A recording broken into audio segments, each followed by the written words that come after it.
Varandarappilly merchant നേവിയിൽ ജോലി ലഭിച്ച് വിദേശത്തേക്ക് പോയ യുവാവിനെ കാണാതായതായി പരാതി. വരന്തരപ്പിള്ളി കുന്നത്തുപാടം കാഞ്ഞിരത്തം കുന്നേൽ ജിജോ ജോണിന്റെ മകൻ ജോയൽ ജിജോ 21-നെയാണ് കാണാതായത്. യുവാവിനെ കണ്ടെത്താൻ കുടുംബം അധികൃതരോട് അടിയന്തര സഹായം തേടിയിരിക്കുകയാണ്. പാലക്കാട് പ്രവർത്തിക്കുന്ന ഒരു ഏജൻസിയുടെ മുഖേന ഡൽഹി ആസ്ഥാനമായ അക്വ ഓഷ്യൻ ഷിപ്പ് മാനേജ്മെന്റ് എന്ന കമ്പനിയിലാണ് ജോയലിന് ജോലി ലഭിച്ചത്. കഴിഞ്ഞ മാസം 13-നാണ് ജോയൽ നാട്ടിൽ നിന്ന് യാത്ര തിരിച്ചത്. ഷാർജയിലെത്തിയ ശേഷം ബ്ലാക്ക് ലെപ്പാർഡ് എന്ന കപ്പലിൽ ട്രെയിനി ഡെക്കറേറ്റിംഗ് ആയി ജോലിയിൽ പ്രവേശിച്ചതായി ജോയൽ വീട്ടുകാരെ അറിയിച്ചിരുന്നു. ഇസ്രയേൽ ഇറാൻ അതിർത്തി പ്രദേശത്താണെന്നും ഫോൺ വിളിച്ചാൽ ലഭിക്കില്ലെന്നും ജോയൽ മുൻപ് അറിയിച്ചിരുന്നു.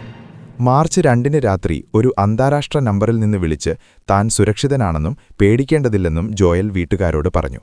എന്നാൽ അതിനുശേഷം 2 ആഴ്ചയായി യുവാവിനെക്കുറിച്ച് യാതൊരു വിവരവും ലഭിക്കാത്തത് കുടുംബത്തെ ആശങ്കയിലാഴ്ത്തിയിരിക്കുകയാണ്.